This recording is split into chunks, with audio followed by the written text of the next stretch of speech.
ॐ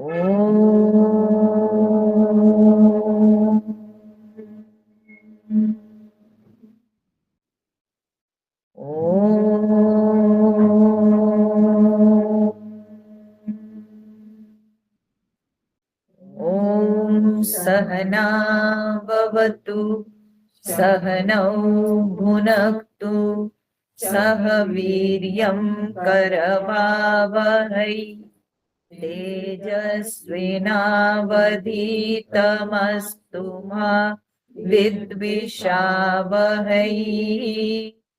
ॐ शान्ति शान्ति शान्तिः।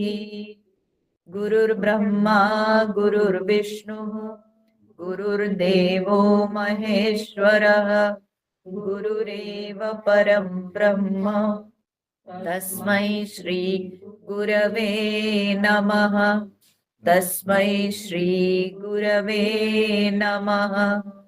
नीलाम्बुजश्यामलकोमलाङ्गम् सीता समारोपितवामभागम् बाणौ महासायकचारुचापम् नमामि रामं रघुवंशनाथम्।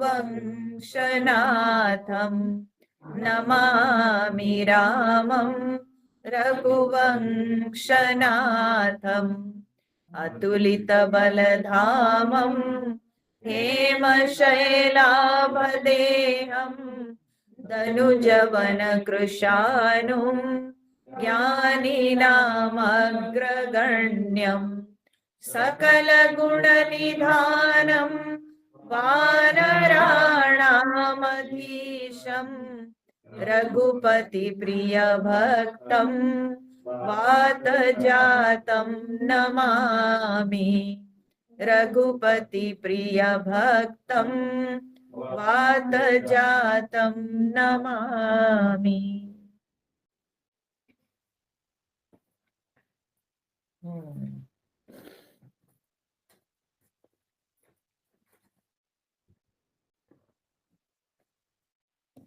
तो हम लोगों ने देखा कि कल के सत्संग में मारीच का वध हुआ भगवान के हाथों, और मारीच भगवान के दर्शन करते हुए जो है ईश्वर पद को प्राप्त किया। उसका कल्याण ही हुआ क्योंकि उसके हृदय में भक्ति भाव थी। कर्म भले उसका जो है निकृष्ट था, परंतु उसके हृदय में भक्ति थी, इसीलिए भगवान उसको परम पद प्राप्त कराए और अपने हाथों ही, क्योंकि उसके कर्म पर उसको जो है फल, शारीरिक जैसा व्यवहार था उसको फल भी ठीक है, परंतु उसके मानसिक, उसके हृदय के भाव के अनुसार उसको सद्गति प्राप्त हुई। तो सारे भगवान के ऊपर बहुत प्रसन्न होकर के पुष्प वृष्टि करते हुए, प्रभु के गुणगान करते हुए सब लौटे अपने अपने धाम। उसके बाद गोस्वामी जी क्या कहते हैं,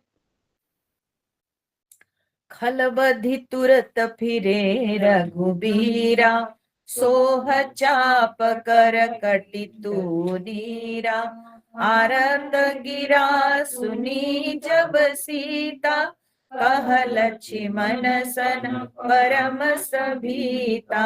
जाहु बेगी संकट अति भ्राता, लक्ष्मण बिहसी कहा सुनु भ्राता। सुनु माता भ्रुकुटी विलास, सृष्टि लयन होई। सपने हूँ संकट परई की सोई। मरम बचन जब सीता बोला, हरि प्रेरित लक्ष्मण मन डोला। बन दिसि देव सौंपी सब काहू, चले जहाँ रावण ससि राहु, सून बीच दस कंधर देखा, आवा निकट जति के बेशा, जाके डर सुर असुर डेराही, निसिन नीद दिन अन्न न खाही, सो दस शीस खान की नाई, हित उत चितई चला बढ़ियाई, इमि कुपंथ पग देत खगेसा, रहन तेज तन बुद्धि बल लेसा, नाना विधि करी कथा सुहाई,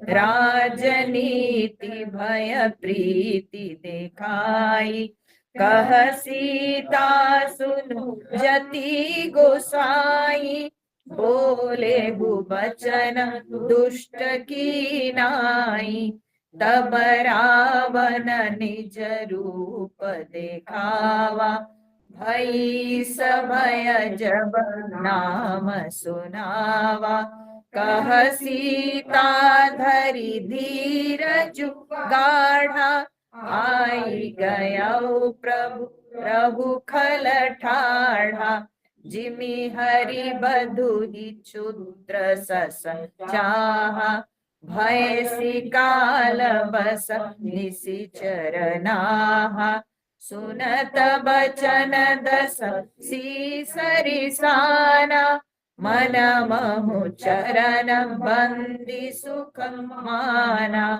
क्रोधवंत तब रावण, लीनि सिरथ बैठाई, चला गगन पथ आतुर, भयरथ हाकि न जाय। तो खल बधि तुरत फिरे रघुबीरा, खल को मारकर तुरंत भगवान लौट रहे थे। ठीक है, खल को मारकर क्यों गोस्वामी जी लिखते हैं, जबकि मारीच के हृदय में तो भक्ति भाव था?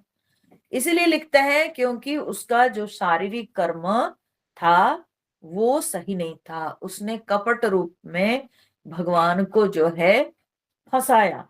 ठीक है, या भगवान को फंसाने की चेष्टा की।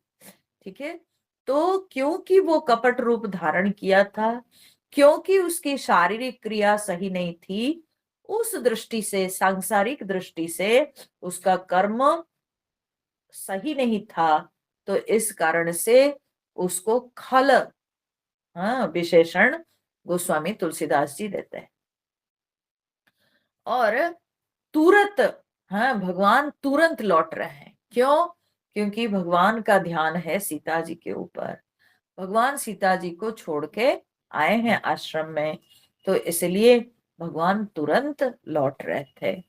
तो सोह चाप कर कटि तुनीरा, हाथ में भगवान के धनुष, बड़ी सुशोभित था भगवान के हाथ में धनुष, और कटि तुनीरा, कमर में तरकस, आरत गिरा सुनी जब सीता।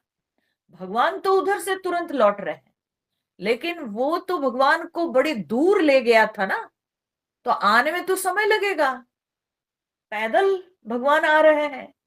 तो इसलिए भगवान को जब इतने ही समय में, जब भगवान को आने में समय लग रहा है, तो इधर क्या हुई है ना, सीता जी को जब सुनाई पड़ा क्या ना, आरत गिरा सुनी जब सीता। सीता जी जब आर्त वचन सुने, कौन सा ना, हा लक्ष्मण। मारीच जब मरा तो पहले वो लक्ष्मण जी का नाम लिया, तो इसीलिए वो आर्त वचन को जब सीता जी सुनी, कह लक्ष्मण सन परम सभीता, बहुत भयभीत होकर के वो लक्ष्मण जी को बोली कि जाहु बेगी, तुम जल्दी जाओ, संकट अति भ्राता, तुम्हारे भाई लगता है बहुत संकट में पड़े हैं। ठीक है, बड़ी विपत्ति में पड़े हुए हैं लगता है, तो तुम जल्दी जाओ लक्ष्मण। लक्ष्मण बिहसी कहा सुन माता, लक्ष्मण जी सीता जी के इस भय को देखकर, सीता जी के इस भय से भरा हुआ वचन को सुनकर लक्ष्मण जी हंस करके बोलते हैं सुनो माता, हे माता आप सुनिए। देखो कितने सुंदर तरीके से गोस्वामी तुलसीदास जी लक्ष्मण जी के वचन को जब प्रारंभ कर रहे हैं तो माता संबोधन से प्रारंभ कर रहे हैं, क्योंकि आगे का जो ये है वो बड़ा विषय बड़ा कटु है। ठीक है, तो इसलिए लक्ष्मण जी के व्यवहार, लक्ष्मण जी के बोली से सूचित हो जा रहा है कि लक्ष्मण जी के भाव हमेशा सीता जी के प्रति कैसा था। तो लक्ष्मण जी कहते हैं माता सुनिए, भ्रुकुटी विलास सृष्टि लय होई। ठीक है, जिनकी थोड़ी सी अगर भौहें टेढ़ी हो जाती है, हाँ, तो सृष्टि लय होई, सृष्टि में प्रलय हो जाता है। ठीक है, जिनकी भौं है भ्रुकुटी विलास मात्र से, माने भौं के इशारे कहिए या भौं के टेढ़ा होना कहिए, उतने मात्र से ही सृष्टि प्रलय को प्राप्त होती है। सपने हो संकट परई की सोई, उनको सपने में भी कभी संकट हो सकता है क्या? वे कभी संकट में पड़ सकते हैं क्या? हाँ? जो राम जी के लिए इतना जो है ये बाएं हाथ का खेल है, सृष्टि में प्रलय लाना, सृष्टि को नाश करना, वो राम जी को सपने में भी कभी संकट आ सकता है क्या? तो मरम वचन जब सीता बोला, हरि प्रेरित लक्ष्मण मन डोला। अब जब लक्ष्मण जी हंसकर कैसे बोले तो सीता जी को लगा कि ये लक्ष्मण को अपने भाई का कुछ फिक्र नहीं है। तो लक्ष्मण जी को बहुत गाली दी है सीता माता। ठीक है, हाँ? यहां तो गोस्वामी तुलसीदास जी वो सारी बातों का उल्लेख किए ही नहीं, परंतु यहाँ पर क्या बात हुई है उसको अगर जानना है तो वाल्मीकि रामायण पढ़ना चाहिए। वाल्मीकि रामायण पढ़ेंगे तो आपको पता चलेगा कि सीता जी कितने जो है मरम वचन बोली है लक्ष्मण जी को, कि जो कि कभी कोई सोच नहीं सकता है, कोई विचार नहीं कर सकता है। सीता जी कहती है कि लक्ष्मण, लगता है कि तुम जो है भरत के साथ मिले हुए हो, तुम भरत के साथ मिले हुए हो और तुम चाहते हो कि तुम्हारे भाई संकट में पड़े, क्योंकि तुम्हारे भाई राम संकट में पड़ने से तुम जो है बस तुरंत ही मुझे हर लोगे और लेके मुझे भोग करना चाहते हो, माने मुझे पत्नी बनाना चाहते हो, यही तुम्हारी भावना है। तुम भरत से मिले हुए हो और इस कारण से तुम अभी मेरी बात को ध्यान नहीं दे रहे हो और राम जी को संकट से रक्षा करने की चेष्टा नहीं कर रहे हो, तो तुम्हारे मन में पाप है। अब सोचिए कि आज तक जब लक्ष्मण जी वनवास में आ रहे थे राम जी के साथ, तो उस समय उनकी माता सुमित्रा लक्ष्मण जी को बहुत समझाई थी, बोली कि राम जी तुम्हारे पिता के समान है और सीता तुम्हारी माता के समान है, तुम सेवक बन के जा रहे हो और निरंतर उनको पिता माता के समान देखकर और उनकी सेवा करते रहना। ठीक है, जब लक्ष्मण जी आ रहे थे केवल सुमित्रा जी नहीं बल्कि कौशल्या जी भी और भी सब मंत्री, सब लोग भी लक्ष्मण जी को जो है ये बात को समझाए थे और लक्ष्मण जी उसी भाव से ही यहाँ पर वनवास के समय रह रहे थे, वही भाव लेकर ही वे राम जी की सेवा कर रहे थे, सीता जी की सेवा कर रहे थे। ठीक है, और सीता जी भी आज तक लक्ष्मण जी को पुत्र समान मान रही थी, है ना? तो अचानक सीता जी के भाव कैसे बदल गया? ये भगवत प्रेरणा नहीं तो और क्या है? ये भगवान की लीला नहीं तो क्या है? हाँ? तो सीता जी के मन के भाव कैसे बदल गया? क्योंकि ये भगवान की लीला है, भगवान ऐसे ही चाहते हैं होने के लिए, तो इसलिए सीता जी के भी भाव बदल गया। और लक्ष्मण जी का भाव तो बदला नहीं, लेकिन लक्ष्मण जी के ऊपर दोषारोप कर रही है सीता जी। ठीक है, क्योंकि भगवान की लीला ऐसी है, तो हरि प्रेरणा से सीता जी के मुख से ऐसे मर्म वचन निकला जिसको लक्ष्मण जी सुन नहीं सकते थे। लक्ष्मण जी के कान झनझनाने लगा।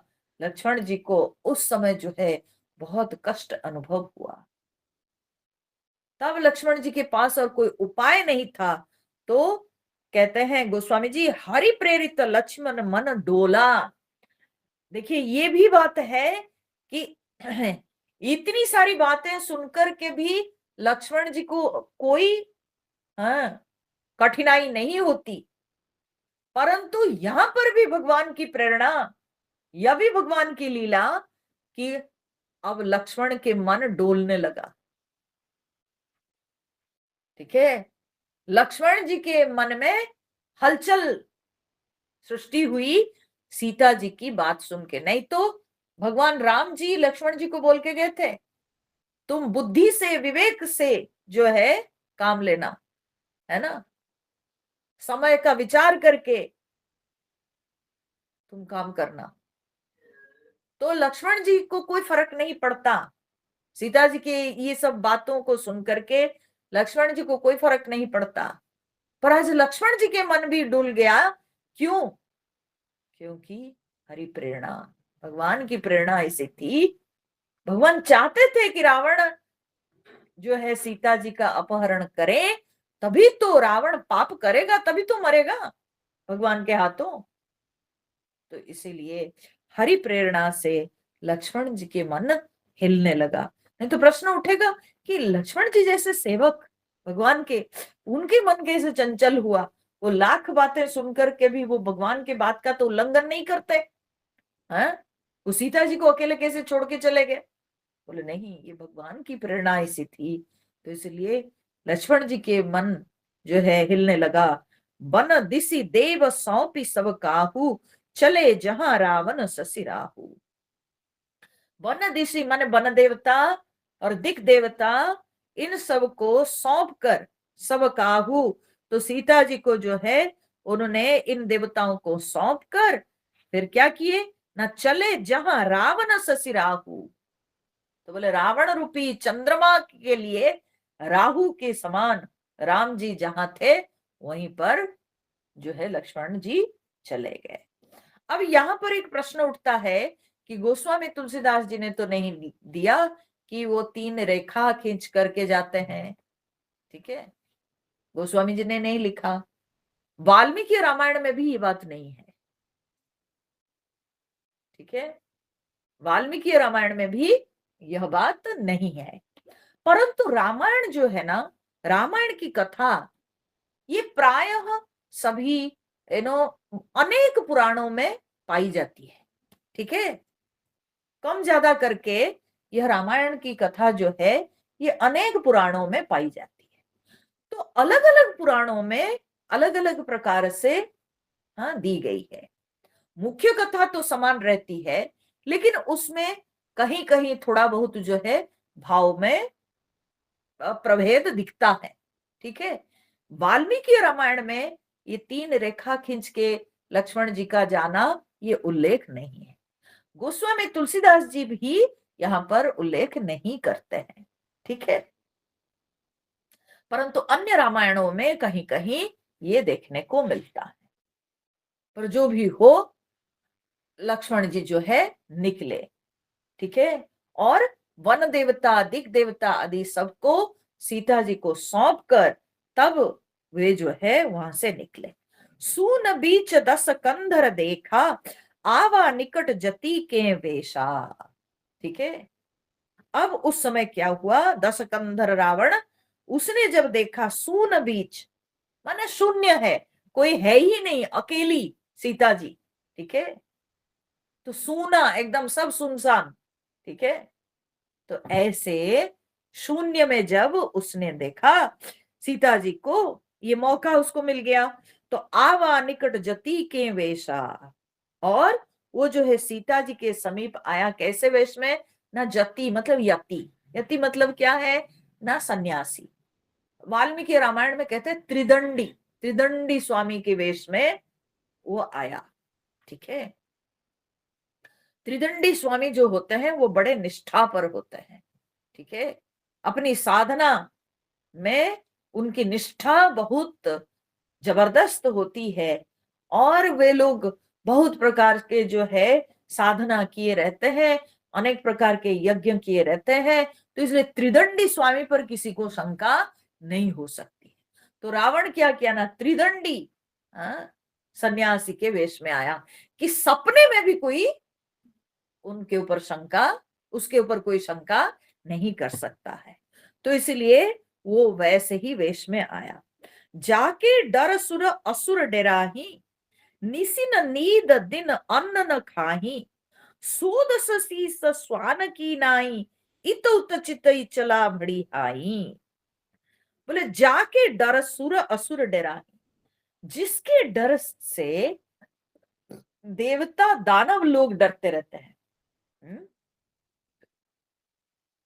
और निसिन नींद, जिसके डर से रात को नींद नहीं आती है देवता असुरों को, दिन अन्न न खाई, और दिन में भोजन नहीं खा पाते हैं, इतना डर, जिसके डर से देवता असुर लोग रात को सोते नहीं, दिन में खा नहीं पाते हैं।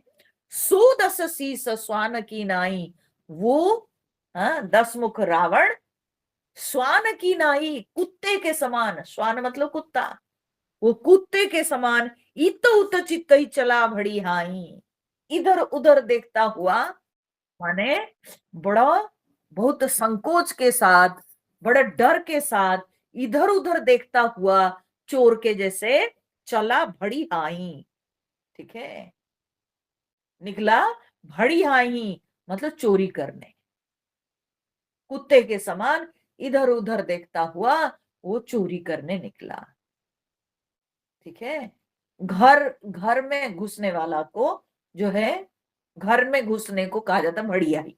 ठीक है, दूसरे के घर में चोरी करने जब घुसते हैं, तो ये जो है निकला कुत्ते के समान ऐसे। क्यों? देखो, एक बात याद रखना, कोई कितना बलवान क्यों ना हो जगत में, ठीक है, कितना भी बलवान क्यों ना हो, जब वो पाप करता है तो उसके मन में भय उत्पन्न होता है। समझे? कितना भी ज्ञानी क्यों ना हो, किसी के पास ज्ञान का बल हो, किसी के पास धन का बल हो, किसी के पास शरीर का बल हो, लेकिन फिर भी उसको जब वो पाप करता है तो निश्चित रूप से उसके मन में भय संचार होता है। ठीक है, जब व्यक्ति धर्म से गिरता है तब उसके मन में भय संचार होता है।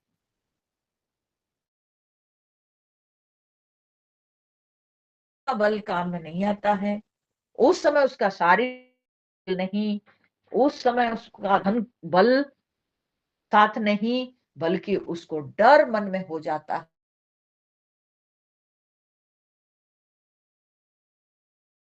से रावण की स्थिति यहाँ पर हुई है, जो रावण के डर से देवता दानव लोग खा नहीं पाते, सो नहीं पाते हैं, वो रावण आज, है ना, कुत्ता जब कभी दूसरे के घर में घुसता है उसको भी डर रहता है, वो आगे पीछे देखता है, कोई आ जाएगा मारेगा तो, लाठी लेके पीटेगा तो, है ना, तो वो कुत्ता के समान चोरी करने घुसा। ठीक है, क्योंकि वही टारगेट लेके आया था कि मैं उसके नारी को जो है बस चुरा के ले आऊंगा, मारीच को अपना प्लान बताया था। तो इमि कुपंथ पग देत खगेसा, रहन तेज तन बुद्धि बल लेसा। बोलते हैं कि काकभुसुंडी जी कहते हैं, हे गरुड़, इमि कुपंथ पग देत, ऐसे कुपथ में जब कोई पैर रखता है, ठीक है, कुमार्ग में जब कोई पैर रखता है, तो रहन तेज तन बुद्धि बल लेसा, उसका ना तो शरीर का बल रहता है, ना बुद्धि बल लेश मात्र भी नहीं रहता, ठीक है। हाँ? जब व्यक्ति कुमार्गगामी होता है तो तब उसके ना बुद्धि बल रहता है, ना शरीर का तेज रहता है, ठीक है। जो कामी होता है ना, उसको ना लज्जा ना भय कुछ नहीं, ये बात तो कहा गया है, परंतु कहीं ना कहीं हृदय में भय आ ही जाता है। ऐसी बात नहीं है कि वो डरता नहीं, उसको समाज से भी डर होता है, ठीक है। तो इसीलिए यहाँ पर रावण इतना बलवान था, परंतु उसके मन में भय संचार हुआ और उसकी बुद्धि काम नहीं कर रही थी। क्यों? क्योंकि उसको तो नारी के प्रति जो आकर्षण, उसका मन जो कामग्रस्त हो गया, तो कामग्रस्त हो जाने के कारण अब उसकी बुद्धि भी काम नहीं कर रही थी, ठीक है। भगवान गीता में भी कहते हैं, है ना, कामात क्रोधो विजायते क्रोधात भवति सम्मोह सम्मोहात स्मृति विभ्रम। जब व्यक्ति के अंदर काम आ जाता है तो उसकी बुद्धि नहीं रहती है, उसकी स्मृति नहीं रहती है, उसको धर्म का ज्ञान नहीं रहता है, बस उसका एक ही लक्ष्य। आज के समय में भी आप देखिए, आज न्यूज़पेपर खोलिए, रोज आपको जो है कितने ऐसे न्यूज मिलेंगे, कितने ऐसे पुरुष लोग जो दूसरी स्त्री के ऊपर, लड़कियों के ऊपर जो अत्याचार करते हैं, धर्षण करते हैं, तो आप देखो उनकी स्थिति क्या है, ठीक है। बुद्धि काम नहीं करती है कि इतने निकृष्ट कार्य करने निकले वे लोग, ठीक है। तो जब व्यक्ति पाप की ओर बढ़ता है, जब कुमार्गगामी होता है, तब उसकी बुद्धि चली जाती है, बुद्धि तो भ्रष्ट हो चुकी है, तो बुद्धि कैसे साथ देगी? बुद्धि तो उसको जो है कुपथ में जाने के लिए दे दी है रास्ता, तो अब बुद्धि कैसे उसको धर्म सिखाएगी, ठीक है। अधर्म का प्रवेश तो उसके विचार में हो गया है, तो अब कैसे वो सही विचार कर सकता है? तो रावण भी वैसा ही, रावण भी वो उसी तरह का एक दृष्टांत है। तो अभी वो कुपथ में जा रहा था, इसलिए उसके शरीर का तेज भी नहीं रहा और बुद्धि भी कार्य नहीं किया। तो नाना विधि करी कथा सुहाई, राजनीति भय प्रीति दिखाई। उसके बाद जाकर के वो क्या किया ना, बहुत प्रकार के कथा उसने सुनाया, बहुत प्रकार की कथा उसने जो है कहकर सीता जी को अपनी ओर आकर्षित करने के लिए कोशिश की, ठीक है। कौन सी कथा ना, राजनीति भय प्रीति दिखाई, राजनीति की बात कही। राजनीति की बात क्या है कि अरे तुम राजकुमारी हो, हाँ, कहाँ इस वन में तुम पड़ी हुई हो, ये वनवासी के साथ रह के तुमको क्या सुख मिलेगा, ठीक है, मैं तुमको रानी बनाऊंगा, है ना। तो राजनीति की बात, तुमको सारी सुख सुविधा मिल जाएगी, सब कुछ तुमको प्राप्त हो जाएगा, हाँ? पटरानी तुम बनेगी, राजनीति। और फिर क्या है ना, भय, डर। डर की बात क्या है, डर की बात, अरे इस गहन वन में तुम अकेली हो, हाँ, यहाँ सब असुर लोग रहते हैं, तुमको जो है खा जाएंगे, मार देंगे, पशु सब है, कहाँ इस गहन वन में तुम पड़ी हुई हो। तो भय दिखाया, फिर प्रीति दिखाई, फिर अपना प्रेम प्रकट किया, ठीक है। बताओ, सन्यासी वेश में, आप समझ रहे हो? मैं ना इसकी जब कल्पना कर रही थी, मैं बोली हे भगवान, हाँ, वेश धारण किया है सन्यासी, त्रिदंडी स्वामी का वेश धारण किया है और प्रीति दिखाई। कितना मतलब नीच वृत्ति, आप सोचिए कैसे लगेगा। हाँ? और वो भी सीता जी जो कि सुकुमारी एक युवती है, 25-26 साल की होगी मुश्किल से, और उस समय वो जो है रावण उसको प्रीति अपना दिखा रहा है, तो कितने घृण्य कार्य है।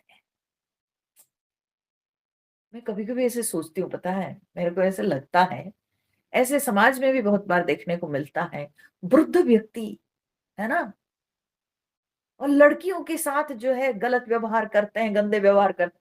तो मेरे जरा सा भी वे सोच नहीं पाते वो लड़की को कितने घिन आता होगा मन में, इनकी घिनौना हरकत देख करके कि बुढ़ा आदमी, इसको अक्ल नहीं, और वो लड़की कैसे, हाँ, उसके शरीर के प्रति आकर्षित होगी बताओ। तो इसी को कहते हैं कुपथ में जाने से बुद्धि भ्रष्ट हो जाती है, बुद्धि काम ही नहीं करती। आदमी सोच नहीं सकता है कि कितना जो है घृण्य कर्म वो कर बैठता है। तो यति के वेश में आया है और आकर के रावण जो है प्रीति दिखा रहा है। बताओ जरा, ये बिल्कुल विपरीत। एक सन्यासी पराई स्त्री के प्रति प्रेम भाव दिखाना, ये तो महापाप है। कितना घृण्य कर्म है ना। ये कैसा उदाहरण छोड़ा ये रावण। हाँ, इतना घृण्य कर्म करके जो है सनातन संस्कृति में जो है ना वो एक ऐसा उदाहरण छोड़ा है। हाँ? चोरी करने आया तो सन्यासी के वेश में आया और आकर के वो पराई स्त्री के प्रति प्रेम भाव व्यक्त कर रहा है। कह सीता सुन जति गोसाई, जब ऐसे किया तो तब सीता जी ने कहा, बोले यति गोसाई। अब सोचिए सीता जी का संबोधन कैसा। ये सब होने के बाद भी सीता जी उनको सम्मान देकर जो है बात करती है, बोलती है कि हे सन्यासी गोसाई, बोले हो वचन दुष्ट की नाई। हाँ? आप तो वेशभूषा में यति हो, परंतु आप तो दुष्ट के समान बात करते हो। हाँ? अब देखो सीता जी के वचन में, सुकुमारी सीता जी वो भी अकेली है, परंतु निडर होकर के वो बोलती है एक पुरुष के समक्ष, उस गहन वन में अकेली, कोई साथ में उनकी रक्षा के लिए नहीं है, फिर भी वो निडर होके बोलती है। क्यों? क्योंकि उनका जो पातिव्रत्य धर्म का तेज है उनके पास, इसलिए वो डर नहीं सकती थी।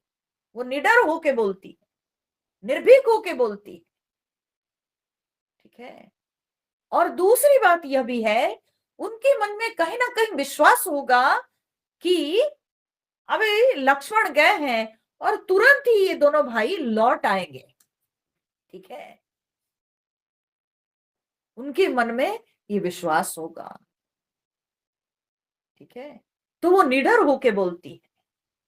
और सबसे बड़ी बात है उनकी निडरता का कारण है कि वो जो है अपने धर्म के कारण वो निडर थी, वो निर्भीक थी। ठीक है। तो तब रावण निज रूप दिखावा, तब रावण अपना रूप दिखाया। तुम किसको बोलती हो कि यति गोसाई, देख लो मैं कौन हूं। ठीक है। तो रावण अपना रूप दिखाया, भई सभय जब नाम सुनावा। अब जो है सीता जी थोड़ी भयभीत हो गई। क्यों? क्योंकि यह असुर है रावण। हाँ? देखो वो कपट करके आया था, जब तक वो यति वेश में था सीता जी निडर होकर बोली। क्यों? सीता जी को लगा कि जब ये सन्यासी है, थोड़ा मन इनका डगमगा गया होगा, तो अगर हम बोल देंगे तो थोड़ा डांट डपट के बोल देंगे ऐसे, तो हो सकता है कि वे सचेत हो जाएंगे, उनको भी तो लाज सम्मान, हाँ, की चिंता होगी, तो इसीलिए वे सचेत हो जाएंगे। परंतु जब वो अपने रूप में आ गया तो तब सीता जी के मन में थोड़ा भय संचार हुआ। अरे ये तो रावण है, राक्षस रावण है। ठीक है। और जब नाम सुनावा, जब वो नाम सुनी रावण, तब बोला कि मेरा नाम रावण है, मैं रावण हूं, और अपने रूप प्रकट किया। तब सीता जी के मन में भय संचार हुआ। कहा सीता धरी धीर जुगाड़ा, फिर भी सीता जी बहुत धैर्य धारण करके सीता जी ने कहा, देखो माने क्या बोलते हैं, बड़ी से बड़ी विपत्ति आने पर भी सबसे बड़ी बात क्या होती है कि व्यक्ति को धैर्य धारण करना चाहिए। ठीक है। बड़ा से बड़ा संकट के समय भी धैर्य धारण करना चाहिए, क्योंकि अगर हम धैर्य पूर्वक काम लेते हैं तो कई बार संकट टल जाता है, कई बार समस्या का समाधान हो जाता है। ठीक है। तो सीता जी भी यद्यपि अकेली थी और अब उनको पता चल चुका था कि ये राक्षस राज रावण है, फिर भी वो बहुत जो है अपने मन को दृढ़ करके धैर्य के साथ आई गयो प्रभु रहु खल ठाड़ा। ठीक है। तब सीता जी ने कहा कि अरे खल, खड़े रहो। हाँ, आई गयो प्रभु। तो बोलती है कि बस भगवान आ ही गए। मतलब क्या है, उनके मन में विश्वास है कि तुरंत ही राम जी पहुंच रहे होंगे। इसलिए वो बोलती है कि बस तुम खड़े रहो, ए मूर्ख, तुम खड़े रहो, बस भगवान आ ही गए। ठीक है। तो जिमि हरि बधु ही क्षुद्र सस चाह, भय सी काल बस निशिचर नाह। बोलते हैं कि हे निशाचर राज, जिमि हरि बधु ही क्षुद्र सस चाह, जैसे हरिवधु को, हरिवधु, हरि माने सिंह, सिंह की वधु माने सिंहनी, जैसे सिंहनी को क्षुद्र सस चाहा, छोटा सा खरगोश जैसे सिंहनी को चाहता है, ये कभी संभव है? एक छोटा सा खरगोश वो सिंहनी को पत्नी बनाना चाहेगा, ये कभी संभव है? तो उसी प्रकार से सीता जी यह कहना चाहती है कि मैं शेरनी हूं, मैं सिंहनी हूं, राम जी सिंह है, राम जी शेर के समान है, और मैं उनकी पत्नी हूं, और तुम तो एक छोटा खरगोश के समान हो। ठीक है। तो जैसे सिंहनी को कभी खरगोश नहीं भोग सकता है, वैसे ही तुम आज मुझको भोगना चाहते हो। हाँ? तो भय सी काल अवश्य, लगता है कि तुम काल के वश हो गए हो, माने मरने वाले हो। ठीक है। लगता है तुम्हारी मृत्यु आ गई है। सुनत बचन दस शीस रिसाना। अब रावण ये बात को सुनते ही, जब सीता जी निडर होके बोलती है कि लगता है तेरी मौत आ गई है, तू मरने वाला है, तो ये सुन करके रावण को बड़ा गुस्सा आया। ठीक है। तो क्रोध में मन महु चरण बंदी सुख माना। मन महु माने मन में, चरण बंदी सुख माना, वो चरण वंदना करके बहुत सुख माना, सीता जी के चरण वंदना करके सुख माना। तो इस पर लेकिन बहुत ही सुंदर विद्वानों का मत है। तो क्या वो सीता जी के प्रति भक्ति से वो चरण वंदना कर रहा था? क्या पश्चाताप से वो चरण वंदना कर रहा था मन में? क्योंकि कुछ लोग कहते हैं कि वो तो विचार करके आया था कि अगर वे भगवान होंगे तब तो उनके हाथों में मारा जाऊंगा तो मेरी मुक्ति हो जाएगी। क्या वो उसको लगा कि जब सीता जी इतने निडर दिख रही है तो ये तो जरूर, हाँ, भगवान की पत्नी होगी, क्योंकि साधारण मनुष्य की स्त्री होती तो डर जाती। तो ये सोच करके वो चरण वंदना की मन में। हाँ? बोले अगर ऐसे होता तो फिर वो सीता जी को अपहरण करके क्यों लेता? अगर उसके मन में भक्ति आ गई होती, अगर उसके मन में पश्चाताप होता, तो वो सीता जी को क्यों चुरा के लेता? और ले लिया भी अगर, तो वो अशोक वाटिका में सीता जी को डर क्यों दिखा रहा था? काट देंगे, मार देंगे तुमको। बताओ जरा। तो अगर उसको सीता जी के प्रति सचमुच में भक्ति आ गई थी, तो फिर मार दूंगा, काट दूंगा क्यों वो डर दिखा रहा था अशोक वाटिका में? ठीक है। और दूसरी बात, अगर भक्ति आ गई थी तो फिर ठीक है, वो ले लिया, लेकिन वो फिर अशोक वाटिका में उनको भोगने के लिए नाना प्रकार के, हाँ, उनको दुर्वचन सब क्यों सुना रहा था? तुमको मैं पटरानी बनाऊंगा, तुम मान जाओ मेरी बात। हाँ, तो ये सारी बातें वो क्यों कर रहा था? तो इसका मतलब उसके मन में कोई भक्ति नहीं थी, कोई पश्चाताप नहीं था। ठीक है, कोई भक्ति, कोई पश्चाताप नहीं था। तो क्यों? तो बोले क्योंकि वो जो चरण वंदना करके सुख माना, तो वो इस कारण से, क्योंकि सीता जी के पातिव्रत्य तेज से धर्षित हो चुका था रावण। ठीक है, इसीलिए जो है उसका जो मान भंग हुआ। ठीक है, तो उस समय वो सीता जी के पातिव्रत्य धर्म को देखकर जो है वो जो है मन ही मन वो चरण वंदना कर रहा था। हम्म। परंतु उसके मन में सीता जी के प्रति कोई भक्ति नहीं थी।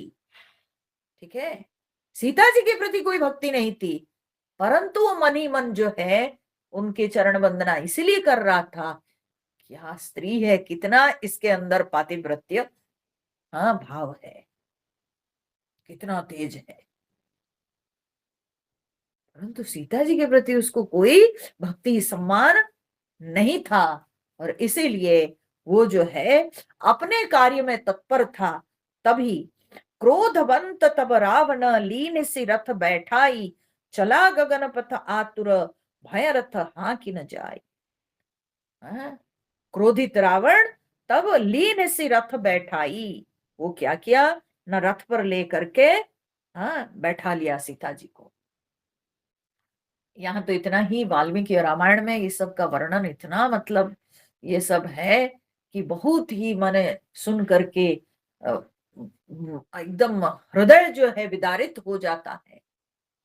वहां तो वाल्मीकि जी पूरा स्पष्ट रूप से कि वो हाथ में कैसे सीता जी को उठाता है और उठाकर अपने जगह में बैठा करके वो रथ में जा करके बैठता है, ऐसे। ठीक है, क्योंकि एक तरफ आप सोचो पतिव्रता सीता जी, जो कभी दूसरे पुरुष को सोच भी नहीं सकती है, बैठना छूना तो दूर की बात है, उस सीता जी को रावण लेकर के, हाँ, रथ पर बैठता है। तो ये जो वर्णन है, हृदय विदारित हो जाएगी, क्योंकि कोई भी व्यक्ति जो राम जी और सीता जी के प्रति भक्तिभाव रखता हो, वो कभी ऐसे दृश्य को मन में कभी सोच भी नहीं सकता है, धारण नहीं कर सकता है। परंतु गोस्वामी तुलसीदास जी तो हमेशा मर्यादित वचन बोले हैं, तो इसलिए कोई भी अमर्यादित विषय को उन्होंने रामचरितमानस में स्थान नहीं दिया। ठीक है, तो रावण सीता जी को लेकर रथ पे बैठ गया। तो यहाँ प्रश्न उठता है कि रावण रथ तो लेके आया नहीं था, वो जो रथ पर तुरंत अकेले रथ पे बैठ के चला के आया था, वो तो मारीच जहां रहता था वहां जो है वो छोड़ के आया था। अब तो वो सन्यासी वेश में आया हुआ था, तो रथ कहां से आया? है ना, रथ कहां से आया? और वो रथ फिर कहां गया? इस विषय में कई विद्वानों का मत है कि उसके पास बहुत सारे, वो तो देवताओं से सब रथ ले लिया था ना, देवताओं पर आक्रमण करके, तो वे सब दिव्य रथ थे। वे दिव्य रथ उसके इच्छानुसार जो है वे प्रकट भी होते थे, और वो जब निर्देश देता था तो वो अदृश्य भी हो जाते हैं। तो इस प्रकार से हो सकता है मारीच के पास जो रथ लेके आया था उसको वो छोड़ दिया होगा, और पुनः यहाँ पर वो संकल्प किया तो कोई रथ जो है पहुंच गया, तो रथ पर बैठा कर जो है वो लेके गया। लेने से रथ बैठाई, चला गगन पथ आतुर, भय रथ हाँ की न जाई। और वो बड़ा आतुर होकर के गगन पथ मन आकाश मार्ग से वो चला गया। ठीक है, और कोई के कहते हैं तो पुष्पक विमान है उसका। ठीक है, तो वो उस पुष्पक विमान में बैठाकर बस ले चला, और गगन पथ में आकाश मार्ग में जब ले चला, भय रथ हाँ की न जाई, डर के मारे उससे रथ हाँका नहीं जा रहा है। जब आदमी डरा हुआ कि सचमुच में राम जी पहुंच जाएंगे, हाँ? लंकापुरी में पहुंचने से पहले अगर राम जी और लक्ष्मण जी पहुंच जाएंगे तब तो मैं बचूंगा नहीं, है ना, यही युद्ध हो जाएगा, तो फिर मेरे असुर सेना तो मेरे साथ में नहीं है, मैं अकेला हूं, है ना। तो इसलिए उसके मन में भय था, कोई देख लेगा तो क्या सोचेगा, यह भी बात है, समाज का भी डर था, है ना। तो इस प्रकार से डर के मारे उसके हाथ कांप रहे थे, वो रथ हाँक नहीं पा रहा था, तो बड़ा भयभीत होकर के रावण जो है बलपूर्वक सीता जी का अपहरण किया। इस विषय में कि कौन सा वो दिन था, कौन सा वो समय था जब सीता जी का अपहरण हुआ। वाल्मीकि रामायण में वाल्मीकि जी केवल योग का उल्लेख करते हैं, क्योंकि जब राम जी आते हैं जटायु से पूछते हैं, और जटायु जब बातें कहते हैं तो जटायु कहते हैं कि प्रभु मैं इतना कह सकता हूं कि विंद योग में वो ले गया है, तो विंद योग में अगर कोई चीज माने चुराई गई हो तो वो फिर लौट के आती है, वो मिलती है। ठीक है, विंद मतलब क्या होता है, प्राप्त, है ना। तो बोले कि कोई चीज अगर कोई ले गया है तो वो निश्चित रूप से फिर से लौट आती है। वाल्मीकि वाल्मीकि रामायण में केवल इतना ही वाल्मीकि जी उल्लेख किए हैं, परंतु वाराह पुराण, पद्म पुराण आदि में जो है इस विषय में उल्लेख है कि चैत्र मास के शुक्ल पक्ष अष्टमी तिथि शुक्रवार वृंद योग में जो है रावण सीता जी को अपहरण करके लिया। ठीक है, चैत्र मास के शुक्ल पक्ष अष्टमी तिथि, ठीक है, माया की तिथि है ना। तो वो राक्षसी माया चलाकर जो है माता सीता का अपहरण किया है। ठीक है, चैत्र मास के शुक्ल पक्ष अष्टमी तिथि शुक्रवार का दिन था वो। ठीक है, ऐसे विभिन्न पुराणों में ये जो है दिन बार तिथि ये उल्लेख है, और जब वो सीता जी का अपहरण करता है तो चला गगन पथ आतुर, भय रथ हाँ की न जाई। तो इतना डरा हुआ वो, तो इसलिए उससे रथ हाँका नहीं जा रहा था। हा जग एक वीर रघुराया, कहीं अपराध विसारे दाया। अब सीता जी बहुत विलाप कर रही थी, सीता जी विलाप करते हुए, चित्कार करते हुए वो कह रही थी, हे जगत के अद्वितीय वीर रघुराज, कहीं अपराध विसारे हो दाया, मेरे किस अपराध के कारण आप अपनी दया को हाँ भूल गए हैं, अर्थात क्यों नहीं आ रहे हैं, क्यों मेरे प्रति आप दया नहीं कर रहे हैं, क्यों मुझे इस राक्षस के चंगुल से आप बचा नहीं रहे हैं, मेरे किस अपराध के कारण आप मेरे ऊपर दया नहीं कर रहे हैं प्रभु। आरती हरण शरण सुखदायक, आप तो आर्तों के आरती, हाँ, को आप हरण करते हो प्रभु, शरण सुखदायक। और जो आपकी शरण में होते हैं आप उनको सुख देते हो। हा रघुकुल सरोज दिन नायक, हे रघुकुल के कमल के सूर्य, कहाँ हो आप? हा लक्ष्मण तुम्हारा नहीं दोषा। अब सीता जी को याद आती है, हे लक्ष्मण, हाँ तुम्हारा कोई दोष नहीं। धिक है नो मुझ पर कि मैंने तुम्हारे चरित्र पर दोषारोप किया, मैं तुम्हारे चरित्र पर शंका किया, संदेह किया, परंतु तुम्हारा कोई दोष नहीं। सो फल पायो की नहीं रोसा। ठीक है, वही फल मैं पा रही हूं जो मैं तुम्हारे ऊपर क्रोध किया, तो उसी का फल मैं अभी भोग रही हूं। विविध विलाप करति बई देही, भूरी कृपा प्रभु दूरी सनेही। तो माता सीता जी बहुत प्रकार से विलाप कर रही है, रो रही है, चित्कार कर रही है। कभी राम जी को स्मरण करके चित्कार कर रही है, कभी राम जी के नाम ले रही है, कभी लक्ष्मण जी के नाम ले रही है, और ऐसे विलाप करती हुई भूरी कृपा प्रभु दूरी सनेही बोलती है कि अभी तो प्रभु की कृपा तो है, भूरी कृपा प्रभु। यह कहती है कि प्रभु की कृपा तो है, परंतु वो परम स्नेही प्रभु अभी तो बहुत दूर है, क्या करेंगे? हाँ? वो प्रभु तो अभी दूर में है, वो क्या करेंगे? है ना? कितने विवश हो गई होगी सीता जी, है ना? कितनी विवश हो गई होगी। बोलती उनकी तो बहुत कृपा है, मेरे प्रभु की तो बहुत कृपा है, परंतु अभी तो दूर है, तो क्या कर सकते हैं? विपत्ति मोरी को प्रभु ही सुनावा। हाँ, प्रभु को मेरी इस विपत्ति को कौन सुनाएगा? हाँ, कौन बताएगा? क्योंकि एकदम सुनसान जंगल में उनको कोई दिख नहीं रहे हैं, तो इसलिए उनको लग रहा है कि मेरी इस विपत्ति को कौन सुनावे। पुरोडास चहरा सब खावा। हाँ, पुरोडास को जैसे गधा खाना चाहता है, वैसे ही अभी मेरी स्थिति है। पुरोडास किसको कहते हैं? पुरोडास कहा जाता है जो यज्ञ से बचा हुआ, जो यज्ञ भाग, ठीक है, हवी, ठीक है, तो जो हम लोग डालते हैं और जो बचा हुआ रह जाता है, तो उसको पुरोडास कहा जाता है। ठीक है,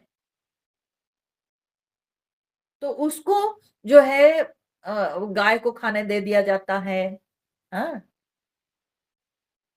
तो लेकिन क्या है कि यहाँ पर सीता जी क्या बोलते, बोले गधा खाना चाहता है, तो सीता जी अपने को पुरोडास कहती है, मैं हवी के समान हूं। ठीक है, मैं यज्ञ की सामग्री हूं, और इस यज्ञ सामग्री को गधा खाना चाहता है, जो कि उसके योग्य नहीं है। तो कौन इस बात को सुनाएगा मेरे प्रभु को? ठीक है, यह बात कौन मेरे प्रभु को सुनाएगा? तो सीता के विलाप सुनि भारी, भय चराचर जीव दुखारी। सीता जी के इस तरह के विलाप को सुन करके वहां चराचर जीव सब के सब दुखी हो गए। वाल्मीकि रामायण में वाल्मीकि जी यहाँ पर तो बाप रे बाप, इतना माने ये वर्णन है कि वो पढ़ा नहीं जाता है, एकदम माने दिल फट जाता है। सीता जी के जो विलाप, सीता जी का जो क्रंदन, और उस समय वन में सारे वनचर जो है स्तंभित हो गए हैं, आकाश जैसे स्तंभित हो गया है, सूर्य स्तंभित हो गए हैं, सारे के सारे जो है ये जो कुकर्म रावण कर रहा था उसको देख करके सबके सब बिल्कुल जो है चुप पड़ गए थे। क्योंकि रावण के उस समय बल इतना था कि सारे देवताओं को तो वो जो है अपने वश में कर रखा था, तो कोई उसके साथ लड़ नहीं सकते थे, कोई उसको रोक नहीं सकते थे। रावण के बल के सामने किसी का नहीं चलता था, और रावण को ब्रह्मा जी का वर जो मिल चुका था, तो इसलिए वो किसी के हाथों मरेगा भी नहीं, है ना। तो इसलिए कोई उसके साथ लड़ना नहीं चाहते थे। तो सब के सब वहां वनचर से लेकर के वन देवता लेकर के सारे जो है देवता लोग, वे सब के सब उस समय जो है बिल्कुल घबराए हुए थे। सीता जी विलाप कर रही थी और सीता जी को कोई दिख नहीं रहे थे वन में। तो इसलिए वो कह रही थी कि कौन प्रभु को ये सारी बातें सुनाएगा। तो इस समय गीधराज सुने आरत बानी, रघुकुल तिलक नारी पहचानी। उस समय जब पंचवटी में भगवान, हाँ, पर्णकुटी बना के रह रहे थे, तो जटायु मिले थे कि नहीं। और जटायु ने अपना परिचय भी दिया था कि मैं आपके पिताजी के बंधु हूं, मित्र हूं, और मैं यहां रह करके, हाँ, आप लोगों की रक्षा करूंगा। ठीक है। तो वो जटायु जो है, गीधराज जटायु, अब सीता जी के आर्त वचनों को सुन पाए। ठीक है। और रघुकुल तिलक नारी पहचानी, उनको लगा कि अरे ये तो राम जी की पत्नी की आवाज है। तब अधम निशाचर लीने जाई, तब उनको समझ में आया कि ये अधम राक्षस, ये जो है राम जी की पत्नी को ले जाना चाहता है। जिमे म्लेच्छ बस कपिला गाई, जैसे कि गोस्वामी जी कहते हैं कि म्लेच्छ के वश में कपिला गाय हो। सीता जी कपिला गाय के समान है और रावण जो है म्लेच्छ के समान है। म्लेच्छ मतलब क्या होता है? म्लेच्छ मतलब सबसे निकृष्ट जात। ठीक है। जिसका कोई धर्म ना संस्कार कुछ नहीं, जिसका, उसको म्लेच्छ कहा जाता है। ठीक है।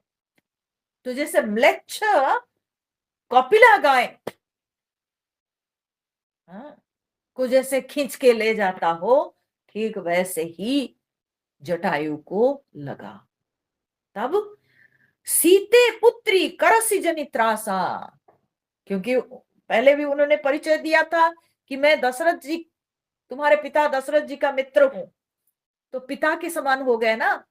तो इसलिए सीता जी को वो संबोधन कर रहे हैं, सीते पुत्री, हाँ, हे सीता पुत्री, करसी जनित्रासा, डरो मत, हाँ, चिंता मत करो, भय मत करो, करी हूं जातु धान करनासा, मैं अभी इस राक्षस का नाश कर डालूंगा, तुम चिंता मत करो, डरो मत।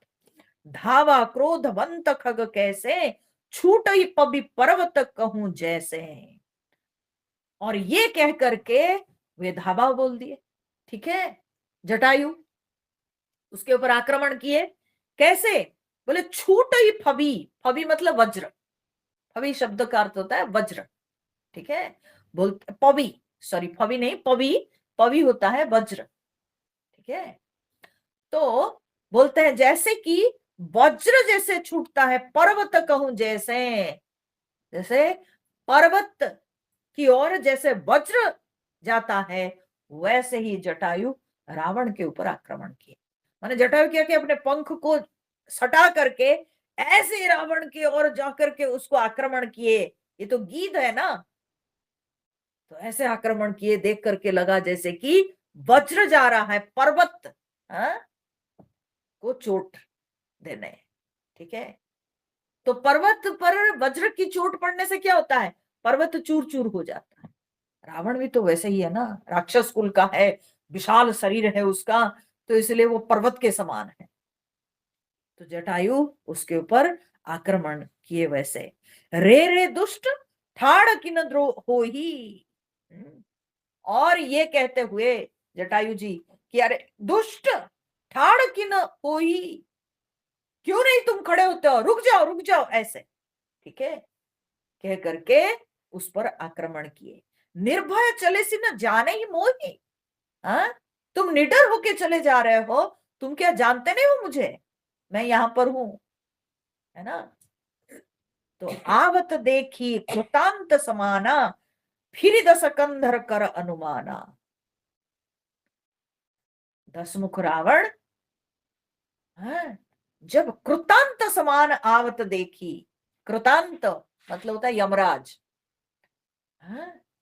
उसने जब देखा कि ये जैसे यम के समान मेरी ओर आ रहा है, आखिर ये कौन है, और अनुमाना, वो मन में अनुमान लगाया रावण। ठीक है, दूर से जटायु ऐसे चीखते हुए रावण पर कह रहे, दुष्ट तुम रुकते क्यों नहीं हो, खड़े नहीं क्यों हो जाते हो, तुमको क्या पता नहीं मैं कौन हूं। ऐसे जब उस कहते हुए गीधराज जटायु जब उस पर आक्रमण करने आ रहे हैं, तब रावण बोला कि ये यम के समान कौन है मेरी ओर बढ़ते चला आ रहा है। तो इसलिए वो अनुमान लगाया क्या, कि मैनाक की खगपति हुई, कि मैनाक, क्या ये मैनाक पर्वत है, विशाल है ना जटायु का शरीर। तो बोलते हैं ये क्या मैनाक है या खगपति हुई या गरुड़ है। तो मम बल जान सहित पति सोई।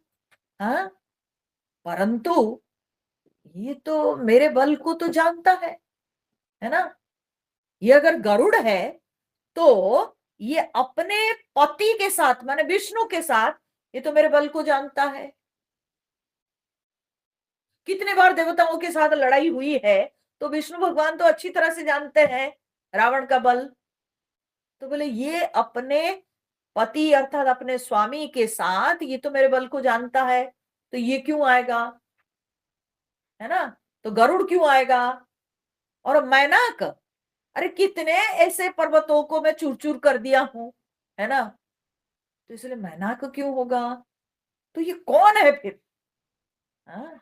कौन मेरी ओर बढ़ रहा है, ऐसे जब सोच रहा है तो जाना, तब उसको समझ में आ गया।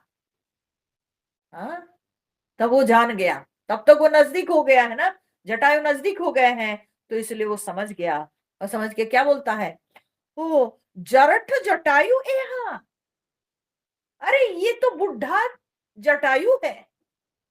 ठीक है, ये तो बुढ़ा जटायु है, मम कर तीर्थ छाड़ी देहा। अच्छा ठीक है, मेरे हाथ रूपी तीर्थ में आज जो है इसकी मृत्यु होगी। रावण कहता ठीक है, ये बुढ़ा जटायु तुम हो, अच्छा ठीक है, मेरे हाथ रूपी तीर्थ में तुम मरोगे, आओ आओ, ऐसे। ठीक है, बड़ा तिरस्कार पूर्ण जो है वो वचन बोला जटायु को। वो समझा कि ये तो बुढ़ा है, ये गीध पक्षी, ये क्या करेगा। तो इसलिए बोलता है ठीक है, लगता है कि मेरे हाथों तुमको आज मरना है, मेरे हाथ रूपी तीर्थ में तुम्हारी मृत्यु होगी, चलो तुम्हारा कल्याण हो जाएगा। हाँ, तो सुनत गीध क्रोधातुर धावा, और सुन करके गीध राज जटायु बड़े जो है गुस्से में आकर के बड़े वेग से दौड़े, और फिर कह सुन रावण मोर सिखावा। देखिए, उस पर आक्रमण करने से पहले जटायु जी अपना धर्म निभाया, उनको समझाए, बोले सुनो रावण मोर सिखावा, मैं जो सीख दे रहा हूं इसको थोड़ा सुनो ध्यान से। तजी जान की ही कुशल ग्रह जाहू, ना ही तो अस होई ही बहुबाहु। हम्म, तजी जानकी ही, तुम जानकी जी को त्याग करके तुम आराम से अपने घर जाओ, जो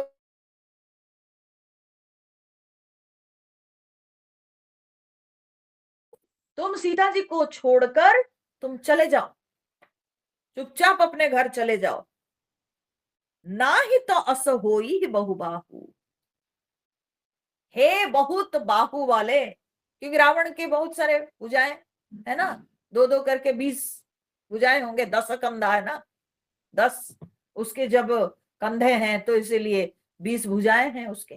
ठीक है, तो इसीलिए कहते हैं कि हे बहुत बाहु वाले रावण, नहीं तो तुम्हारे साथ ऐसा होगा। क्या होगा, बोलते हैं राम रोष पावक अति घोरा।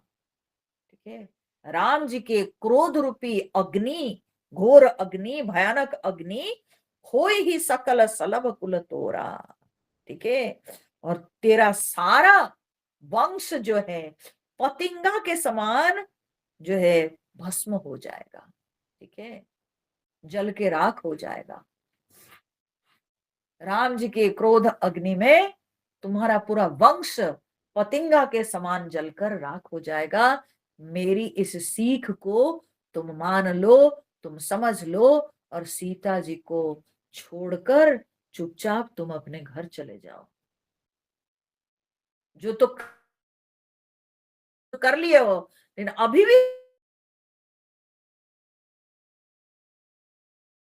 ये तदसान ना, जो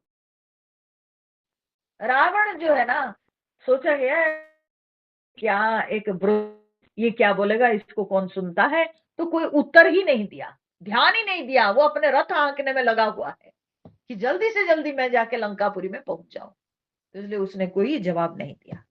तब ही गीध धावा करी क्रोधा, तब जटायु जी क्रोध में आकर के उस पर धावा बोल दिए, उस पर आक्रमण किए। धरी कच्च बिरथ की न मही गिरा, तो बोलते हैं कि धरी कच्च, कच्च मतलब होता है बाल, बाल को कहता है कच्च, ठीक है।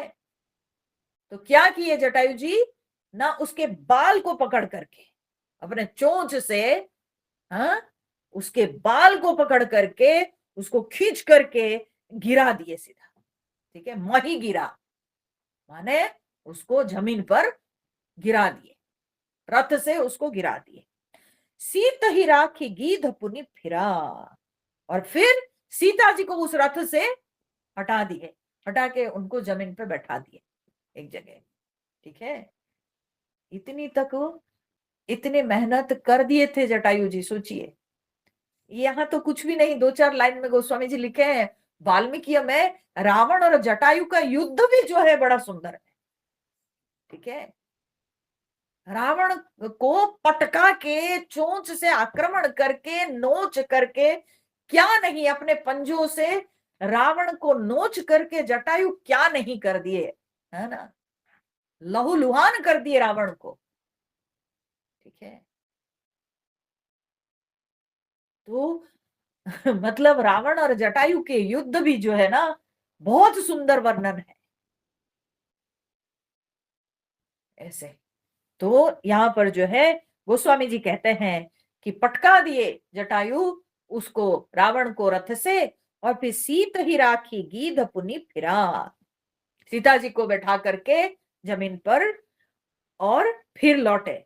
चोचन मारी बिदार सिदे ही दंड एक भई मूर्छाते ही, ऐसे उसके ऊपर चोंच मारे कि एक क्षण के लिए रावण तो मूर्छित हो गया, ठीक है, रावण मूर्छित हो गया, परंतु मरा नहीं, क्योंकि वो मरेगा नहीं, उसको तो ब्रह्मा जी के वर मिला है, तो मरेगा ही नहीं किसी के हाथों, इसलिए वो मूर्छित हो गया, वो मरा नहीं।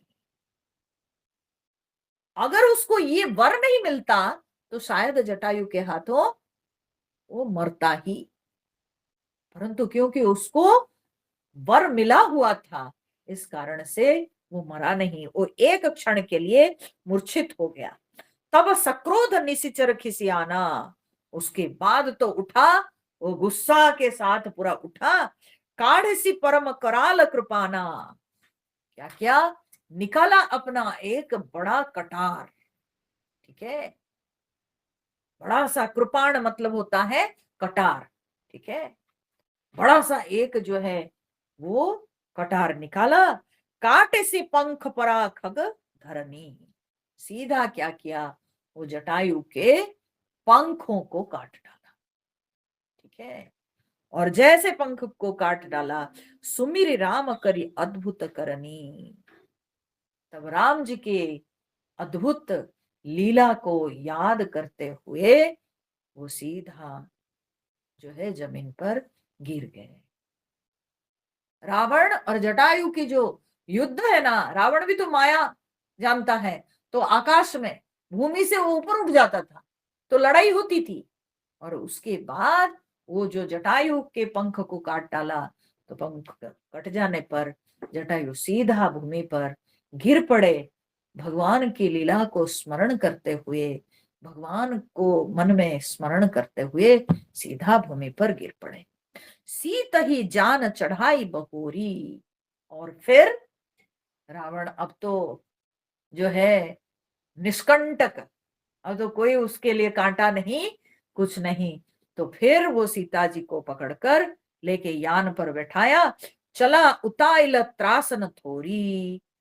अब उसे जो है वो क्या क्या उतावला हो करके सीधा जो है वो सीता जी को ले चला। त्रासन थोरी, परंतु उसके मन में भय कम नहीं हुआ। क्या पता फिर जाते जाते कोई मिल जाएगा तो उसके मन में भय कम नहीं था। अब सीधा सीता जी को उठा के रथ पर बिठाया और ले चला। करति बिलाप जाति नभ सीता। सीता जी जब नव मार्ग में जा रही थी तो खूब विलाप कर रही थी। व्याध विवश जनु मृगी सभीता। जैसे कि व्याध के वश में पड़ी हुई मृगिणी, हिरणी जिस तरह से छटपटाती है, भयभीत होती है, ठीक वैसे ही सीता जी की हाल थी। गिर पर बैठे कपिन निहारी।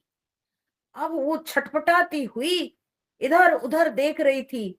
तो उस समय उनको दिखाई पड़ा क्या, ना गिरी पर, ठीक है, पर्वत के ऊपर बैठे हुए कपिन निहारी, कुछ जो है वानर लोग बैठे हुए हैं।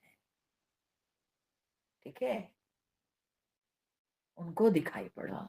सीता जी देख पाई ऊपर से कि पर्वत की चोटी पर बैठे हुए कुछ वानर लोग। कही हरि नाम दीन पट डारी। तब हरिनाम लेकर सीता जी क्या की, अपने पट, अपने जो है वस्त्र का एक टुकड़ा जो है वो डाल दी। ठीक है, अब वो कहते हैं लेकिन वो वस्त्र में कुछ अलंकार भी अपना जो है करके डाल दी। सोचो कितनी बुद्धिमती है सीता जी। वो अपने निशान छोड़ के जा रही है कि जब राम जी आएंगे और मुझे ढूंढेंगे, हो सकता है ये सब निशानों को देख करके वो सारी बातों को समझ लेंगे। ठीक है, तो इसलिए सीता जी जो है पट में अपने कुछ अलंकार को बांध के डाल दी वहां पर। जब देखी ये वानर सब बैठे हुए हैं तो वो डाल दी। ठीक है, और ये वानर सब तो बाद में हम लोगों को पता चलेगा कि इसके कांड में है, सब हमको मालूम पड़ेगा। सुग्रीव जी ये सब बैठे हुए थे, विचार विमर्श कर रहे थे। तो हरि नाम लेकर, तो हरि नाम दोनों आ जाता है, समझे। ये हरि नाम जो है ना, ये साधारण शब्द है दोनों के लिए, भगवान के लिए भी, वानरों के लिए भी। वानरों का भी एक नाम, वानर का एक नाम हरि है। वानरों को भी हरि कहा जाता है क्योंकि वे भी हरण करते हैं, है ना। बगीचे से फल आदि छीन लेते हैं। हाथ में अगर आप कुछ पकड़े हो तो बंदर आके छीन लेते हैं। हरि माने हरण करना, जो हरण करता है। तो इसलिए वानर का भी नाम है हरि। आप कुछ देर पहले आप पढ़े थे हरिवधु, सिंह को भी हरि कहा जाता है। ये हरि शब्द ना बड़ा बहुत जो है विचित्र शब्द है। ठीक है, मगरमच्छ को भी हरि कहा जाता है। ठीक है, ये हरि शब्द कितने के लिए, कितनों के लिए प्रयोग होता है। तो वानर को भी हरि कहा जाता है। तो इसलिए सीता जी जो हरिनाम ली, ये दोनों के लिए ली कि हे वानरों, ठीक है, और हरिनाम ली कि राम, राम का भी नाम हरि है, राम जी का नाम हरि हरि है। भगवान राम जी जो है वे भक्तों के कष्ट हरण करते हैं, दुख हरण करते हैं। तो इसलिए भगवान का नाम भी हरि है। तो इसलिए हरि नाम लिए कि हे वानरों, राम जी से कहना। ठीक है, तो ये कह करके जो है वो अपने पट में अलंकार कुछ बांधकर गिरा दी। यही विधि सीत ही सो लय गयऊ, बन अशोक महराखत भयऊ। इस तरह से सीता जी को वो रावण ले गया और लेके कहां रखा, ना वन अशोक महराखत भयऊ, और वो लेकर के अशोक वन में रखा। क्यों भाई अशोक वन में रखा, गोस्वामी जी तो इतना ही लिख दिए। मैं बोली ना, कोई अमर्यादित बात तो कहते नहीं गोस्वामी जी, परंतु वाल्मीकि रामायण में वाल्मीकि जी वर्णन करते हैं, बोलते कि भाई वो बहुत प्रकार से सीता जी को प्रलोभित करने की कोशिश की। उसने कहा कि तुम मेरी महल में, मेरे महल में तुम रहोगी, तुम मेरी पटरानी बनोगी, हाँ, तुमको हम मखमली चादर से बिछा हुआ बिस्तर तुमको देंगे, तुम सारे सुख सब प्राप्त करोगी। तो सारे प्रकार के प्रलोभन दिखाया, लेकिन सीता जी किसी में मानी नहीं, किसी भी प्रकार से प्रलोभित हुई नहीं। तो जब किसी भी प्रकार से सीता जी प्रलोभित नहीं हुई, तो उसके बाद जो है लेकर के रावण, अशोक वन में भी बहुत सारे महल थे, ठीक है, तो रावण वो सारे महलों के भी सीता जी को जो है प्रलोभन दिखाया, लेकिन रावण किसी भी सीता जी किसी भी तरह से जो है प्रलोभित हुई नहीं। और दूसरी बात यह भी है कि सीता जी, क्योंकि राम जी वनवास में रहेंगे, तो सीता जी भी तपस्या कर रही है, तो इसलिए सीता जी अपनी तपस्या भंग भी करना नहीं चाहिए। तो किसी भी प्रकार से इसलिए सीता जी जब मानी नहीं, तो तब अशोक वन में ही पेड़ के नीचे सीता जी को उसने रखा। हारी परा खल बहुविधि भय और प्रीति दिखाई, तब अशोक पाद पतर राखिसी जतन कराई। ठीक है, सीता जी को बहुत प्रकार से भय और प्रीति दिखलाकर वो दुष्ट रावण जब हार गया, तब अशोक पाद पतर, तब अशोक वृक्ष के नीचे, उसका पूरा वो अशोक का वन था, जंगल था। महाशय जी देखे हैं श्रीलंका में जाकर हम लोग देखे, है ना, तो हम लोग जब जाके वहां देखे, परंतु एक मेरे को आश्चर्य लगा, हमारे यहाँ पर जिसको अशोक बोलते हैं, वहां श्रीलंका में जो अशोक वृक्ष वो बिल्कुल अलग है। हमारे यहाँ के अशोक वृक्ष और वहां के अशोक वृक्ष, क्या पता जलवायु के कारण ऐसा है, या वे लोगों के भाषा में उन लोगों के जो है ना वहां पर जो वृक्ष को अशोक कहते हैं वो कुछ अलग है ना। तो जो भी हो, परंतु अशोक वन जो था, उस अशोक वन में अशोक वृक्ष के नीचे, तब अशोक पादपतर माने अशोक वृक्ष के नीचे राखी सी जतन कराई, और वो सारी मतलब जतन कराई, सारी व्यवस्था ठीक करके वो जो है सीता जी को वहीं रख दिया। जही विधि कपट कुरंग संग धाई चले श्री राम। और जिस प्रकार राम जी कपट कुरंग संग माने कपट हिरण के पीछे राम जी भागे थे, माने जो वीर वेश में हाथ में धनुष बाण लिए राम जी जो वीर वेश में उस क्या बोलते हैं कपटी हिरण के पीछे भागे थे, सो छवि सीता राखी उर रटती रटती हरि नाम। वही छवि को सीता जी हृदय में धारण करके दिन रात रटती रहती हरि नाम, दिन रात हरि नाम लेकर वही छवि को मन में स्मरण करके, क्योंकि वो भगवान का वीर वेश था, तो सीता जी को वही वेश हमेशा याद आते थे, मेरे प्रभु आएंगे, मेरी रक्षा करेंगे, मेरे राम वीर है। तो इस तरह से जो है सीता जी हरि नाम रटते हुए वहां पर रहने लगी। तो अब उसके बाद क्या होता है वो हम लोग दूसरे क्लास में देखेंगे, ठीक है।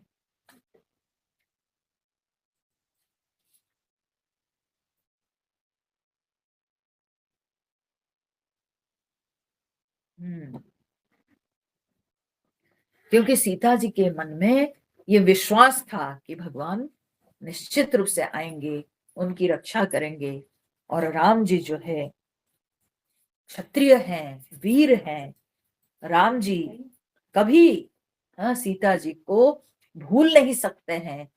तो इसीलिए सीता जी के हमेशा माने भाव में, दृष्टि में राम जी का वीर वेश ही आ रहा था। ठीक है, तो वही वीर वेश को स्मरण करते हुए, राम जी के नाम का उच्चारण करते हुए वहीं अशोक वृक्ष के नीचे सीता जी रहने लगी। तो इस तरह से जो है ये भाव है। और फिर हम लोग अगले सत्संग में देखेंगे आगे की कथा। श्री राम जय राम जय जय राम, श्री राम जय राम जय जय राम, श्री राम जय राम जय जय राम, श्री राम जय राम जय जय राम, श्री राम जय राम जय जय राम, श्री राम जय राम जय जय राम, श्री राम जय राम जय जय राम, श्री राम जय राम जय जय राम, जय सीताराम जय हनुमान। बोलिए सियावर रामचंद्र भगवान की जय, पवन सुत हनुमान की जय, उमापति महादेव की जय, बोलो भाई सब संतन की जय। ओम पूर्णमद पूर्णमिदं पूर्णात् पूर्णमुदच्यते पूर्णस्य पूर्णमादाय पूर्णमेवावशिष्यते। ओम शांति शांति शांति। हरि ओम। श्री गुरुभ्यो नमः। हरि ओम।